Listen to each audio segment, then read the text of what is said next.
Hello, everybody. Welcome back.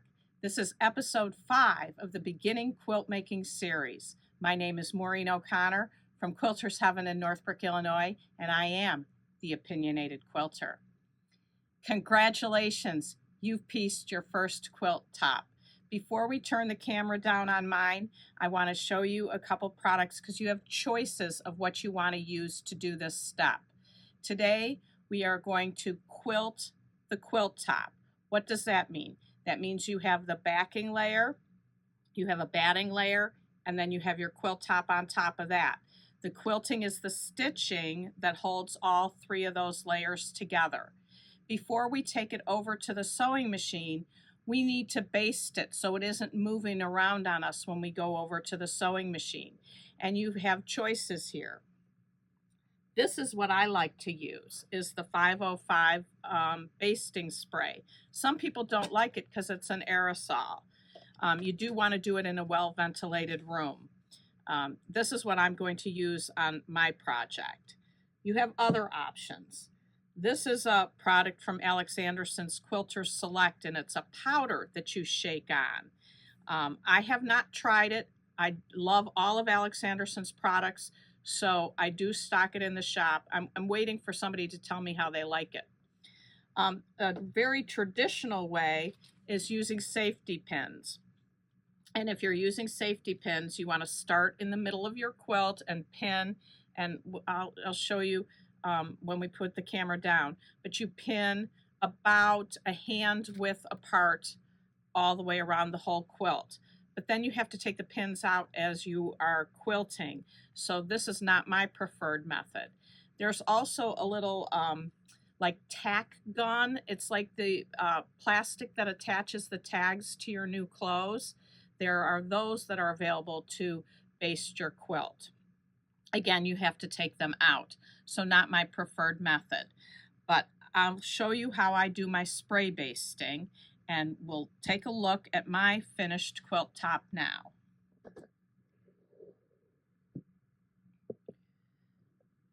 So I have the bottom layer face down so that the good side of the fabric is on the outside. Then the batting, and then the quilt top face up. I have already sprayed the batting to the backing. So I now just need to do the quilt top to the, oops, I got a little on there, the quilt top to the batting. So here's my batting, and I'm going to shake my 505 spray, and I'm going to spray liberally. And the whole idea is that you want to have everything nice and flat and no wrinkles in it. That's why I taped the backing to my table. A lot of times you won't have a table that's big enough. So some people use pins to pin it to a carpeted floor. Different ways to do things. I've seen videos on YouTube where people do it on a wall and do it vertically rather than laying on a table. So whatever works for you. The idea is we want to get this nice and flat and stuck together so that we can go to the sewing machine and do the quilting without layers shifting on us. So you want to be nice and careful, smoothing it down. This is a temporary adhesive, so if something isn't quite right, we can lift it up and bring it down again. And I feel pretty good here. I am going to take the tape off, shift it down a little bit just to get this final little edge down. But then I will meet you over at the sewing machine. Okay, now we are going to do the stitching that holds all three layers together. And I have the walking foot on my machine. To do this, you need a walking foot. What the walking foot does is it makes the top layer move at the same rate of speed that the feed dogs move the bottom fabric. So I am not going to do marking on this. You can if you want to draw lines. You have total control of how much quilting you want to do. Some people might do what they call in the ditch, which is in the seam lines. I am just going to do diagonal lines across the squares, and you might feel more comfortable marking. I'm just going to use my eyeball to aim from this corner to the other corner of this quilt. If it's really terrible, I'll rip it and do it again, but I'm hoping that it won't be. So I have my stitch length set at 2.5. Other people like it longer at 3. Again, that's such a personal decision. It's whatever you want to do. Now, the battings that are available today, many of them you can quilt up to 8-10 inches apart. So you don't have to do a ton of quilting. It's all entirely up to you. But let's do this stretch of it here. Some people wear gloves to do quilting. I'm not going to. Let's just get started here and see if I can aim well enough to the corner of this. I chose a yellow thread. I actually kind of wanted a green thread, but I didn't find anything that I liked enough. They were all kind of the wrong green. Okay, I'm approaching the corner here, and I'm trying to go slow so that I can hit the corner right. And the one thing you want to do is not have the weight of your quilt dragging the feed dog movement. So you do want to support the quilt. This is why people send out big quilts to long armors to quilt, because they get too big and too heavy to manage. A baby quilt, you should be able to do fine. I do baby quilts, I do mug rugs, candle mats, little wall hangings. But once they get to bigger than a throw size, I want to put it on the long arm.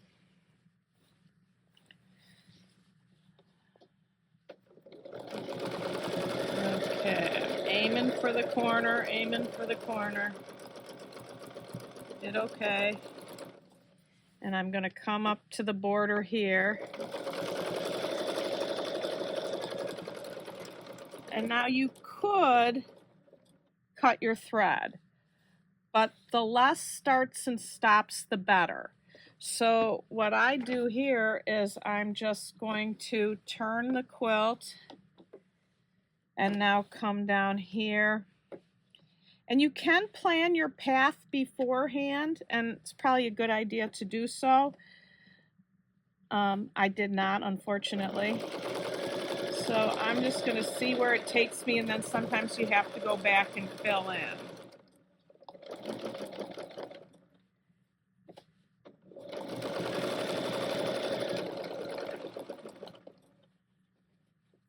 Okay, now I'm going to get to the bottom edge here.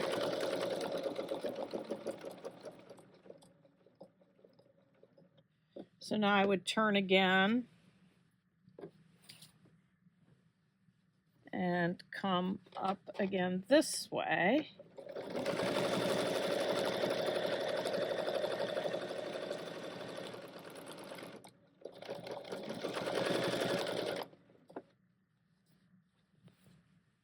And I will be hitting the border again. And then I'm going to stop when I get to this border, because you get the idea.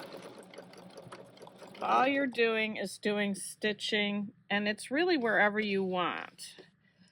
Once I get the body of it done, I'll probably change the thread color to blue to do some lines in the border. But as long as you get it evenly quilted all the way around, you're going to be good. So I'm going to stop this for now. This is your homework for next week, is to get your whole quilt top finished. And then next week I should say the quilting of the quilt top finished. The next week we're going to put on the binding, but I want you to have your binding ready. So I'm going to stop this over here. I'm going to meet you back at the cutting table so that I can show you how to prepare your binding. Now we're making the binding, and if we refer back to our pattern, the binding says to cut 4 strips at 2.5 inches. And that's what you want to do. You learned how to cut earlier. You'll cut your 4 strips, and now we need to sew them together to make one long strip to be able to get all the way around our quilt. And the way we do this is we sew on a diagonal seam, and that's for a couple reasons. One is it makes it less noticeable to the eye to see, and it also makes a stronger seam because if the quilt gets folded, it will only be hitting like one stitch. If you fold it right where there is a seam, it would be hitting, if it was a straight seam, it would be hitting all the way across. So many people cut their salvages off first. I leave my salvages on for now and trim them off later. And the reason is this. When you're sewing the diagonal seam, you're going to sew from here to here. And I can see where that intersection is with excess on the edge. I can see that. If these salvages were cut off and you go like this, you can't see where this bottom strip intersects this. You could go higher, you could go lower, you can't see it. So for purposes of vision, I like to leave the salvages to the right for the bottom strip and for the top of the top strip off so that once I sew, it will be cut off. So now I draw a line, and you will see many people not draw lines. There's a thing you can put on your machine called diagonal seam tape. I still prefer to draw a line, and there's many things you can use. This is a chalk wheel. This is a friction pen that comes off with heat. This is a water-soluble marker. So I've decided to use the yellow chalk for this project because I'm going to see it the easiest. So now I'm going to draw a ruler from corner to corner. And then I'm going to pin it. And I forgot to bring my pins over. Give me 1 sec.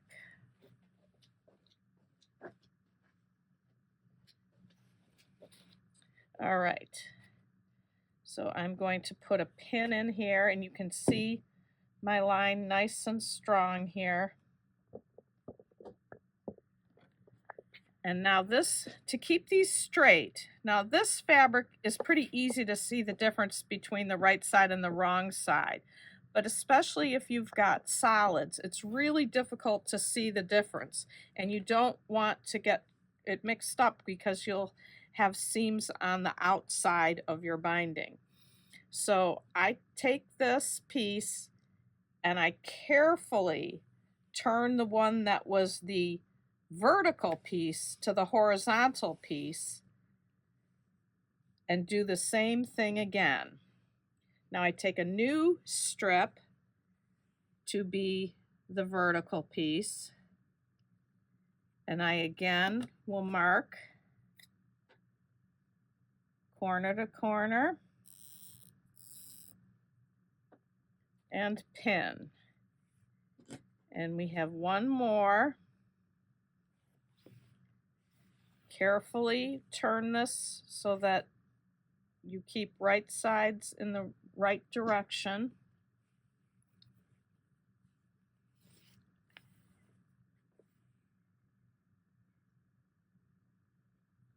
And draw the line the last time here.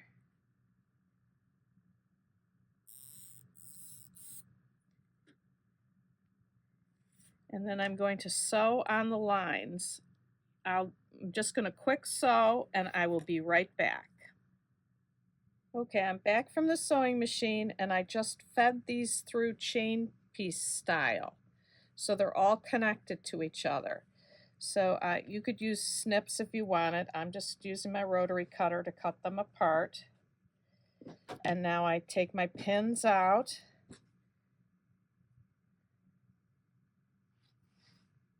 And now I need to trim the excess off here, and that will get rid of my salvages. Just because I didn't cut them off before I started doesn't mean I'm never going to cut them off. You definitely want all your salvages cut off. So I take my ruler, I lay my 1/4 inch line onto my stitches, and I cut it off. And then I cut these, what we call the little dog ears, off. And I move on to the next one. And I'm going to do the same thing 2 more times. 1/4 inch mark on the stitching line. Dog ears. One more time.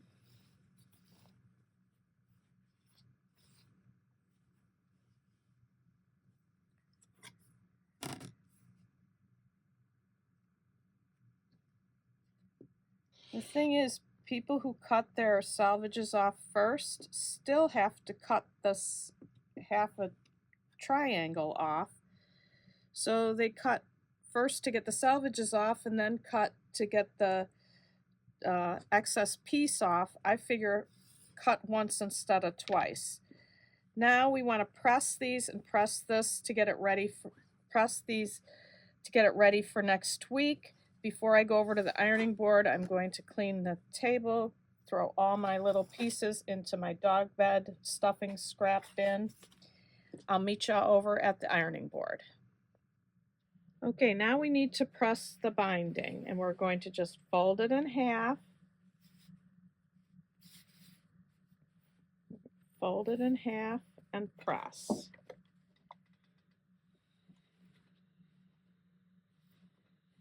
You want to be nice and careful with this, because the better job you do here, the easier it's going to be to get the binding on your quilt. So I'm just going to keep going. Keep pressing. And then when I get to the seam, we're going to press it in one direction. And it doesn't matter which direction.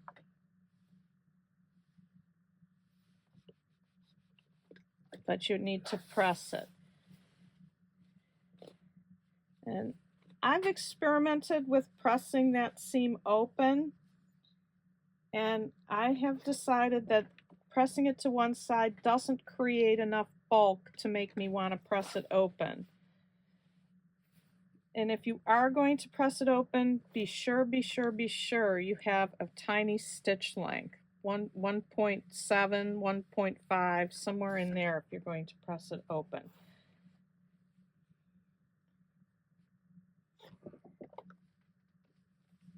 And then we just keep on pressing till it's done.